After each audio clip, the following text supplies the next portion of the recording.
Shadow, mysterious character who aids the forces of law and order, is in reality Lamont Cranston, wealthy young man about town. As the Shadow, Cranston is gifted with hypnotic power to cloud men's minds so that they cannot see him.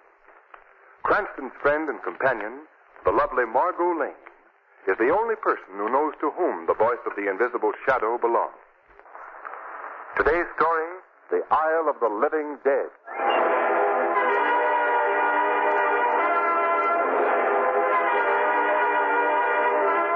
Margot, Lamont, and Margot's aunt are on a cruise of the West Indies. It is early evening as their ship sails into the harbor of the little island of St. Jude.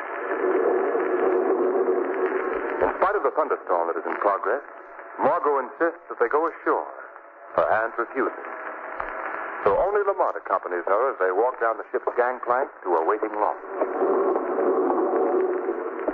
But Lamont, you told me yourself that these tropical storms never last long. But this is the rainy season, Margot. Oh. Look out. One more slip and you'll swim to St. Jude. Well, I don't see why they don't put escalators on these gangplanks. After all, they have them at the best department stores. But the best department stores don't float. No? Yeah. Let me help you into the launch. There we are. All right, pilot. Yes, sir. Cast off your line. Well, let's go into the pilot's cabin. Get out of the train. All right. Go ahead, Margot. Thanks. That's it. Good evening. Kind of a rough night for you, isn't it, pilot? Maybe. Well, we'll get to shore all right, won't we? Maybe. Jolly fellow. Are you a native of St. Jude? Yes. Well, it certainly looks like a beautiful place. You think so? Well, yes. You have been here before? No, we haven't. Then wait and see before you talk. He must be a big help to the Chamber of Commerce. What's wrong with the island, pilot? One half of island good. Other half belong to devil. What do you mean? Look through window. You see big hill over there? Oh, yes. I can just barely make it out. That plantation belonged to devil lady, Mrs. Nesbitt. Devil lady? Yes. No one go near her place. Why not? You ever hear of zombie? Zombies? Zombies, Margot, are supposed to be dead men here in the tropics who walk about with no mind or soul. Native superstition. What about these zombies, pilot? Are there supposed to be zombies on the plantation? Well, answer me. Now talk to pilot when he steer boat.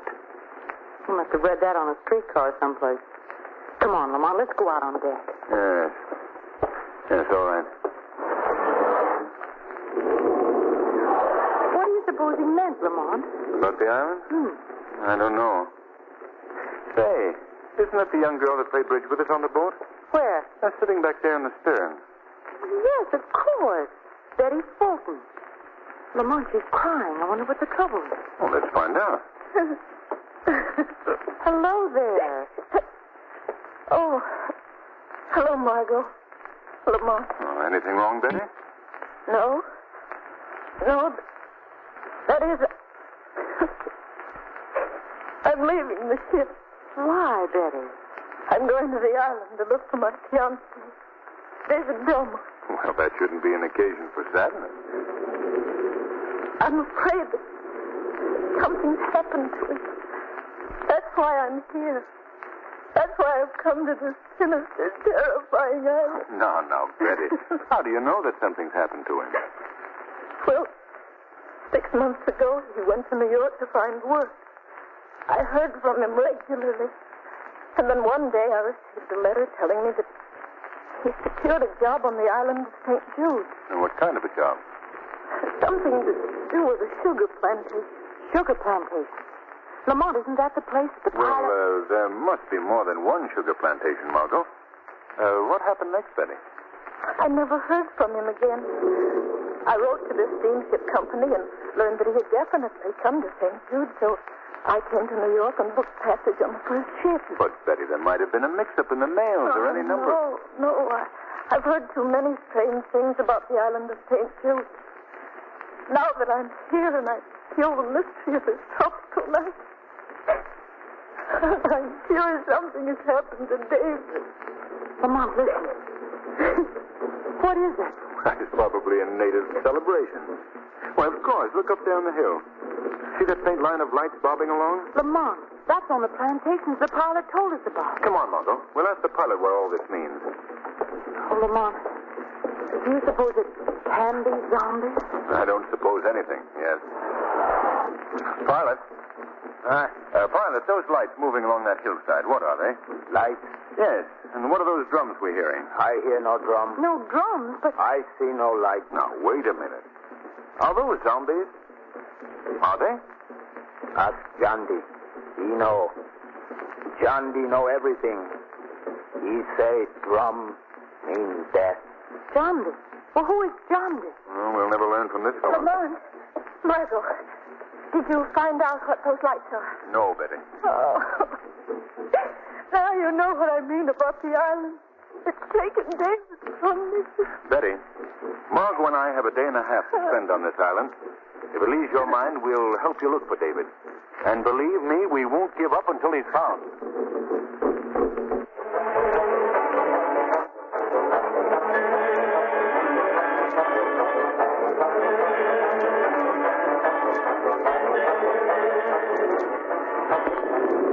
Lamont, perhaps we should have gotten one of the natives to guard us to the Nesbitt plantation. I couldn't find anyone who'd take the job. All full of superstitious fear. Won't go near the Nesbitt place. I even had trouble hiring these saddle horses to make this trip tonight. Has Mrs. Nesbitt the only plantation on the island? No, Betty. There's one other. If we don't find David tonight, we'll visit there in the morning. Well, look. Look ahead there. Isn't that someone standing in the road? Yes. Perhaps he can tell us the way. Get up. Get up there. Come on, we'll talk to him. This little speed job I'm riding certainly must miss the old milk wagon. I say there. I wonder if you can help us. We're looking for the Nesbitt plantation. Nesbitt. Yes. Nesbitt plantation. Yes, yes. Keep away! Hey, come back here. Come back. He ran into the underbrush. Did you see his face, Lamont? That weird, half-starved face. Yes. Do you suppose he was a zombie? No, please, both of you. Let's not have any more talk about zombies. It's a drum. The same drum. Oh, David. David. Look, over there through the trees. There's a light. The Nesbitt plantation. I hope so. Come on. Get up, boy. Come on. Lamont, Yes, Margot. while you were hiring the horses, I asked one of the natives about the zombies and the drums. Yes? He told me that when the tom-toms played, that meant that another body has risen from its grave to wander about the Nesbitt plantation. Of course, that's a native superstition. Yeah, I wonder. Look, there's a house right there. Oh, boy. Oh, yes. Oh, we better leave the horses here. There. Will we find David? Will he be here? Now, Betty, David's all right. We'll find him. A grim-looking place, isn't it? Here, we'll tie the horses to this tree. There we are. It looks like the front door right over there, Lamont. Good. Well, let's see what happens. Lamont, I don't like any part of this business. Quiet here. It's almost like Like a graveyard. Isn't that what you meant to say? Well, no. Well, it is. It is like a graveyard. Maybe David's graveyard. I better knock again. Maybe they just don't Quiet, want... Margot. Oh, good evening. We'd like to see Mrs. Nesbitt, please. Yes? Are you Mrs. Nesbitt? Yes, I am. Won't you come in? Well, thank you. This is Miss Lane, Miss Fulton, and I'm Lamont Clancy. How do you do? Well, I'm happy to meet all of you. Won't you come in the study? Well, thank you very much. Lamont, she isn't at all like Oh. I'm not at all as the natives told you I'd be. Wasn't that what you were going to say, Miss Lane? Yes, well, the islanders love to talk about anything or anyone. And as I'm a white woman living alone, well, I suppose I'm a good target, that's all. Mistress, ma'am, Well, you need me more? no, Mondo, you may go.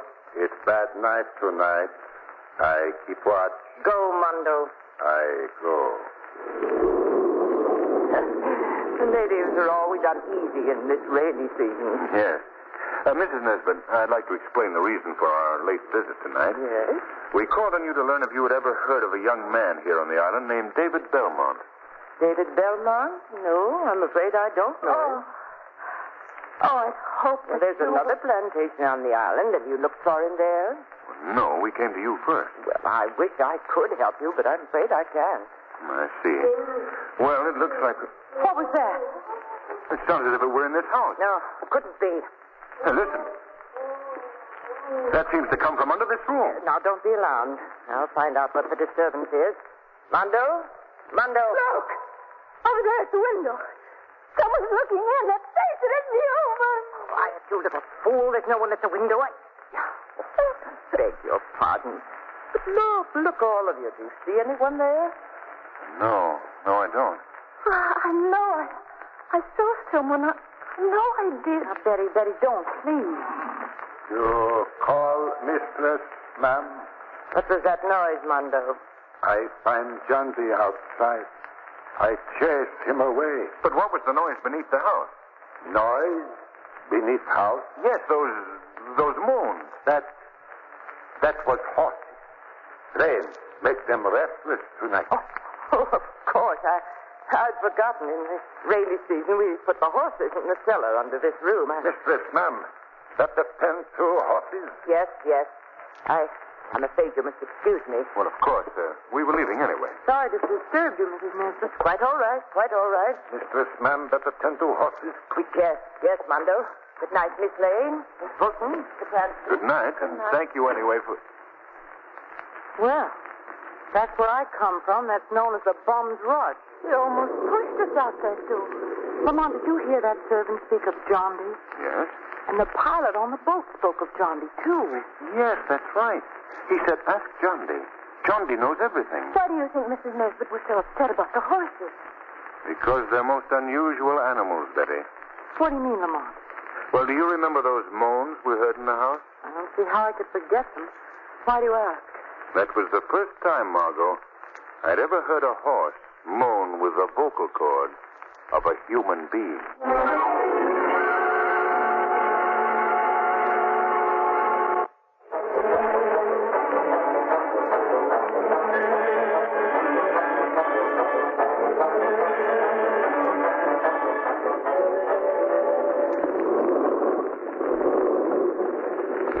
I believe there's an inn just down the street. We can rest there before we go to the other plantation in the morning. Well, it's almost morning now, isn't it, Lamont? No, it's only 2 o'clock, Margot. I suppose it would be too much for us to go to that other plantation tonight. Well, it'd be quite a journey on a night like this. But I've got to know something about David soon. If David isn't at the other plantation, I'd like to pay another visit to our friend, Mrs. Nesbitt. Why, Lamont? Oh, boy. Whoa. And we'll leave the horses here. Well, someone's awake at the local inn. Lamont, why do you want to go back to the Nesbitt place? Well, for one thing, I'd like to learn more about those moans that came from her cellar. They did sound human. They were human, Margot. What about this man, John D? The one who knows everything. I'd very much enjoy meeting him, Margot. Well, shall we go in? Coming, Betty? Yes. Well, nightlife on St. Jude. It seems to consist of one large bar and piano, 2 small tables, and some local barflies. At least we're out of the rain.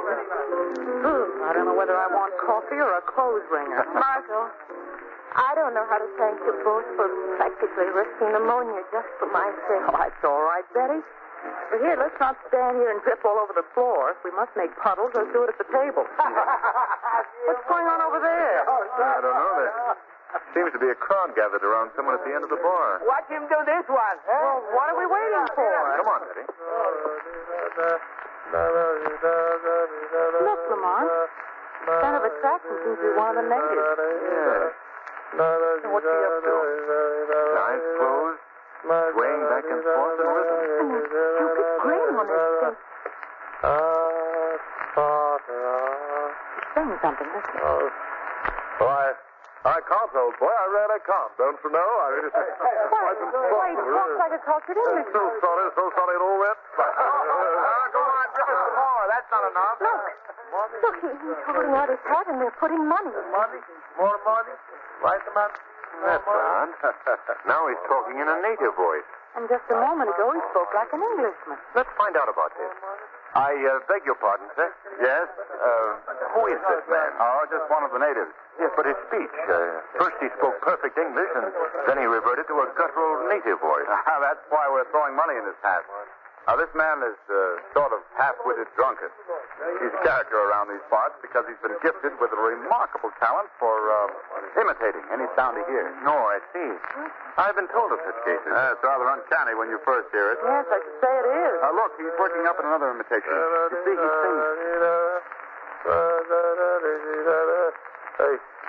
Hey, I just stuck in here for a quick pick-me-up. Now, don't, for heaven's sake, tell my wife. He just impersonated Clancy, the storekeeper. It was perfect, too. Isn't he amazing, Lamont?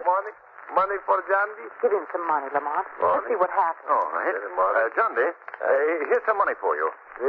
Jandy, listen to me. Can you talk like Mrs. Nesbitt, the plantation owner? Mrs. Nesbitt? Mrs. Nesbitt? Come on, Jandy. Lamont, he's closing his eyes. Weighing back and forth. I think he's going to talk. Listen closely to me, do you hear? It's Mrs. Nesbitt's voice. Exactly. From this night on, you're my slave. You must obey me. You have your orders. Now do as I command. Lamont, who do you suppose she was talking to? Quiet, Margot. He hasn't finished. Yes, mistress. Yes, mistress, I do as you command. Oh, no. Lamont! Betty. Betty, what's the trouble, Betty? Young lady there. Where is he? Where is he? Who, Betty? That man, Sunday. Why, he's... where did he go? He just ran out. No, find him. Well, what is it, Betty? Why do you want John Day? Because that voice that answered Mrs. Nesbitt was my fiancé, Jason.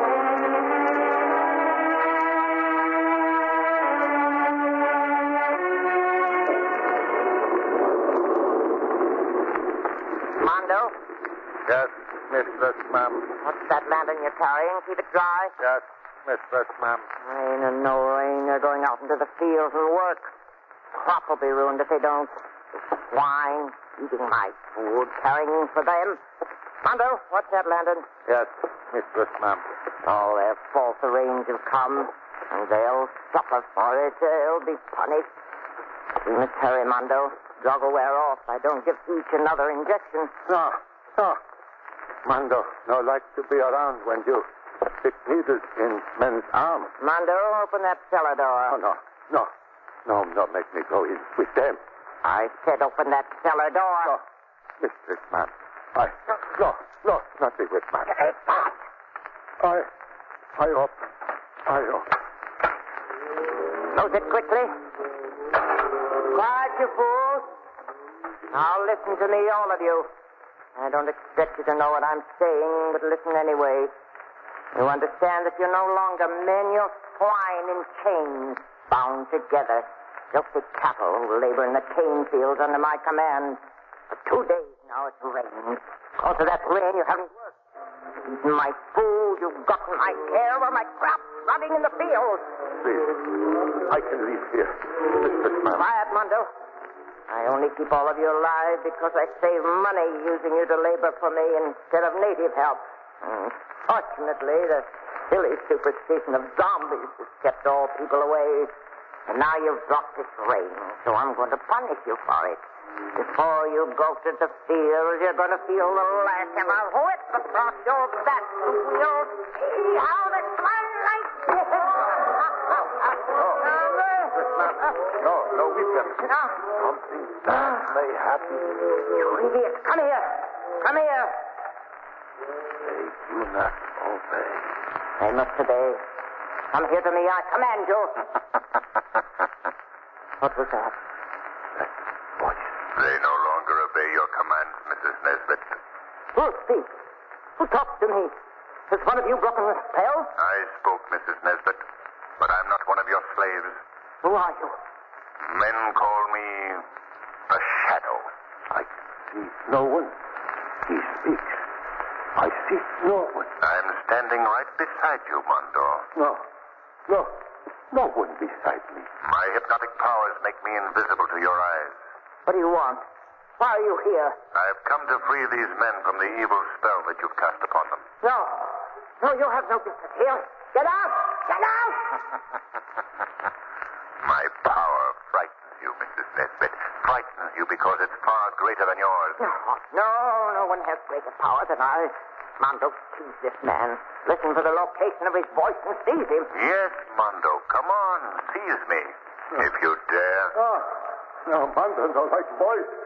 Mondo no want to be near voice.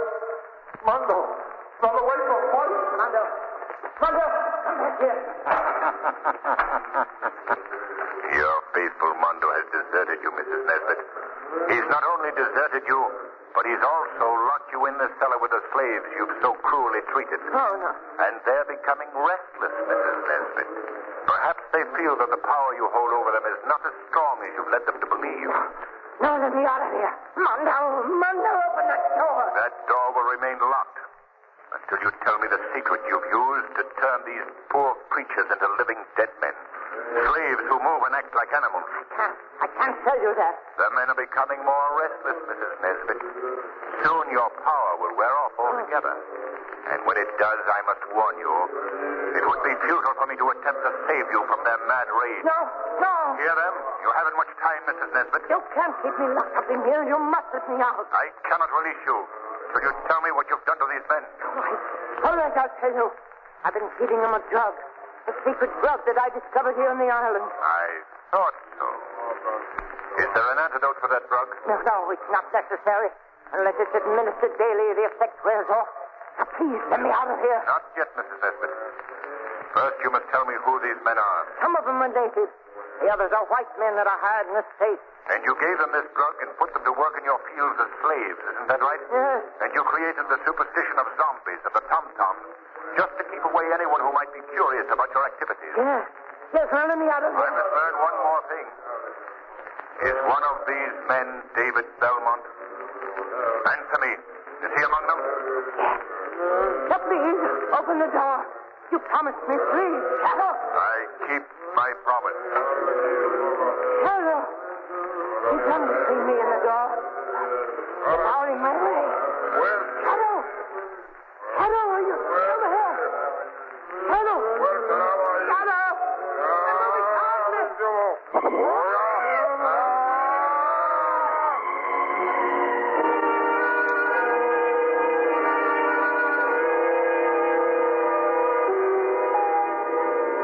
We better be getting to the boat, Lamont. Yes. I want to thank you again, Mr. Cranston, for all that you've done for Betty and me. Oh, don't mention it, David. Goodbye, Betty. Goodbye. And remember, we'll see you soon in the States. All All right, Betty. Bye-bye. Watch your step, Mark. I'm All right, getting into the launch. That's it. All aboard, sir. We're watching the ship now. Well, Lamont, I can't say that I'm sorry to be bidding farewell to the dreamy little isle of St. Jude. It wasn't dull, Margot.